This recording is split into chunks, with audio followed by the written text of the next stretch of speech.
بسم اللہ الرحمن الرحیم۔ السلام علیکم ناظرین۔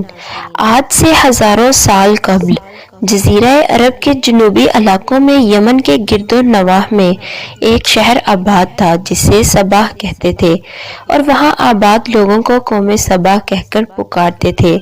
یہاں کے لوگ نہایت نعمتوں اور رحمتوں میں رہتے تھے۔ ہر طرف لہلہاتی ہوئی فصلیں اور پھل سے لدے ہوئے درخت تھے، مگر یہ قوم شرک میں مبتلا تھی اور سورج کی پوجا کرتی تھی۔ جب وہاں کے بادشاہ شراجیل بن مالک کی موت ہوئی تو اس کی بیٹی بلقیس نے حکومت کی باغ دوڑ سنبھالی۔ بعض مورخین نے لکھا ہے کہ بلقیس کے والدین میں سے کوئی ایک جنات میں سے تھا، مگر اس نظریے کی کوئی واضح دلیل نہیں ملتی۔ ملکہ بلقیس ایک قابل عورت تھی جس نے یمن پر 9 سال نہایت خوبصورتی سے حکومت کی۔ دنیا کے بیشتر علاقوں میں جو تجارت ہوتی تھی وہ صوبائیوں کے ہاتھ میں تھی۔ یہی وجہ تھی کہ یہ قوم نہایت مالدار تھی، مگر یہ وہ زمانہ تھا جب مشرق سے مغرب تک ایک عظیم موحد بادشاہ کی طاقت حکومت اور جاہ و جلال کا ڈنکا بجتا تھا۔ اسے تاریخ میں سلیمان ابن داؤد کے نام سے جانا جاتا ہے۔ آپ کو ہوا، جنات، چرند پرند اور جانوروں پر حکمرانی عطا کی گئی تھی۔ ایک دن کا واقعہ ہے کہ حضرت سلیمان علیہ السلام نے دربار لگایا تو جنوں، انس، جانور اور پرندے سب کے سب حاضر ہوئے، مگر ان کا چہیتا پرندہ ہدہد غائب تھا۔ آپ نے پوچھا، ہدہد کہاں ہے؟ جب وہ نظر نہ آیا تو حضرت سلیمان علیہ السلام نے فرمایا، اگر وہ اپنی غیر حاضری کی کوئی مناسب وجہ پیش نہ کر سکا تو اسے ذبح کر دیا جائے گا۔ ابھی یہ گفتگو ہو ہی رہی تھی کہ ہدہد حاضر ہوا۔ کہا گیا، تم کہاں تھے؟ ہدہد نے بڑی عزت اور احترام کے ساتھ جواب دیا، اے اللہ کے پیارے پیغمبر، میں اڑتے اڑتے ایک ایسے ملک پہنچ گیا جہاں لوگ شرک میں مبتلا ہیں۔ وہ آگ اور سورج کی پوجا کرتے ہیں۔ ان کی ایک رانی ہے جسے وہ بلقیس کے نام سے وہ ایک بہت بڑے تخت پر بیٹھ کر حکومت کرتی ہے۔ تخت میں قیمتی ہیرے جواہرات، لال اور زمرد جڑے ہوئے ہیں، اور اس کے پاس تمام شاہی سامان آرائش و نمائش کے موجود ہیں۔ حضرت سلیمان علیہ السلام نے کہا، اگر تمہاری بات سچ ہے تو میرا خط اس ملکہ تک پہنچاؤ تاکہ وہ شرک سے باز آ جائے، اور خط پہنچانے کے بعد وہاں بیٹھ کر سنو کہ وہ کیا رد عمل اختیار کرتی ہے، اور پھر آ کر مجھے خبر دو۔ حضرت سلیمان علیہ السلام نے خط روانہ کیا جو کچھ یوں تھا، شروع اللہ کے نام سے جو نہایت رحم فرمانے والا ہے۔ یہ عزت والا خط سلیمان ابن داؤد کی جانب سے ملکہ سبا بلقیس کی طرف ہے۔ جو ہدایت کی پیروی کرے اس کے لیے سلامتی ہے۔ مجھ پر غلبہ کی خواہش نہ کرو، میرے مقابلے میں سرکشی اختیار نہ کرو، بلکہ فرما بردار اور مطیع ہو کر میرے پاس آ جاؤ۔ یہ خط دراصل قوم سبا اور ملکہ بلقیس کی جانب دعوت اسلام تھی۔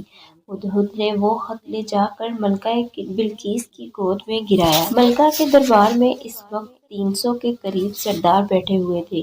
انہوں نے جب یہ خط پڑھا تو طیش میں آ گئے اور کہا کہ یہ سراسر ہماری توہین ہے، ہمیں اس کا سخت جواب دینا چاہیے۔ مگر ملکہ بہت سمجھدار خاتون تھی۔ اس نے انہیں سمجھایا کہ خط سے پتہ چل رہا ہے کہ یہ کوئی عام شخص نہیں بلکہ خدا کا کوئی پیغمبر ہے، لہٰذا ہمیں حکمت سے کام لینا چاہیے۔ اس نے کہا کہ میں حضرت سلیمان علیہ السلام کی جانب ایک تحفہ بھیجتی ہوں، اگر انہوں نے قبول کر لیا تو وہ بادشاہ ہے، میں اس سے جنگ کروں گی، لیکن اگر انہوں نے تحفہ قبول نہ کیا تو میں اس کی پیروی کروں گی کیونکہ وہ نبی ہے۔ ہدہد نے یہ ساری گفتگو سنی۔ اس نے آ کر حضرت سلیمان علیہ السلام کو ساری بات بتائی۔ حضرت سلیمان علیہ السلام نے جنات کو حکم دیا کہ شہر کے داخل ہونے والے راستے پر سونے چاندی کی اینٹوں کا فرش بچھایا جائے۔ راستے کے دونوں جانب سونے کی عجیب الخلق جانور کھڑے کر دیے جائیں۔ وزراء اور سلطنت کی تمام کرسیوں کو سونے کا کر دیا جائے۔ دربار کو ہیرے جواہرات سے مزین کیا جائے۔ ادھر بلقیس نے حضرت سلیمان علیہ السلام کی جانب تحائف روانہ کیے۔ جن میں سونے کی اینٹیں، جواہرات، غلام کنیزیں اور ملکہ کا ایک خط بھی تھا۔ یہ تمام تحائف لے کر قاصد حضرت سلیمان علیہ السلام کے دربار میں پہنچے۔ انہوں نے یہ سب دیکھا تو بہت شرمندہ ہوئے۔ حضرت سلیمان علیہ السلام نے قاصدوں سے کہا، کیا تم مال سے میری مدد کرنا چاہتے ہو؟ مگر دیکھ لو، جو کچھ اللہ نے مجھے دے رکھا ہے وہ اس سے بھی بہت زیادہ ہے جو تمہیں دیا ہے، لہٰذا تمہارا تحفہ تمہیں مبارک ہو۔ اب تم اپنے تحائف کے ساتھ واپس جاؤ اور اپنی ملکہ سے کہنا کہ ہمارا انتظار کرے، ہم ایک زبردست لشکر لے کر آئیں گے۔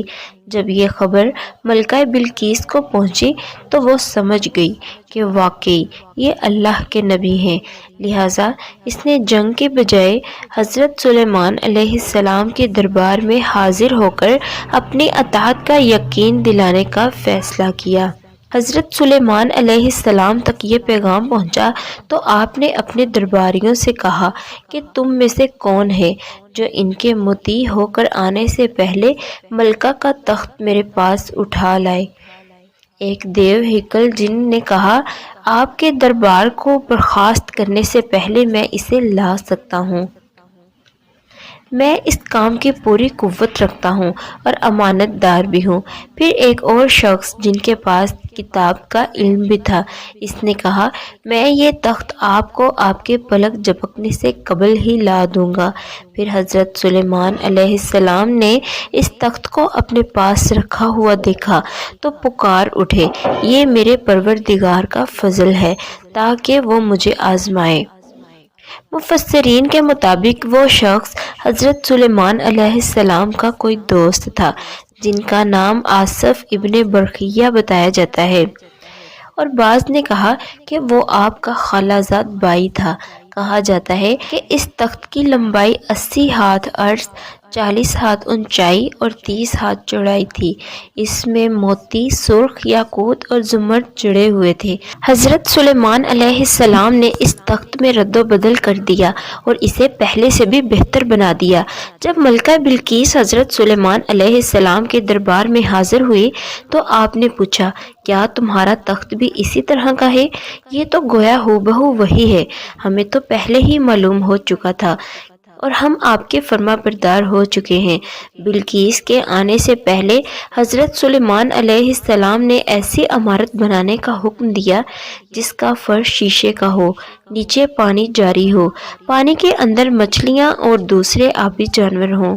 حضرت سلیمان علیہ السلام اس عمارت میں اپنے شاہی تخت پر جلوہ افروز تھے اور شیشے کے نیچے پانی اپنی پوری آب و تاب سے بہہ رہا تھا، جبکہ اس کے اوپر شیشہ نظر نہیں آتا تھا۔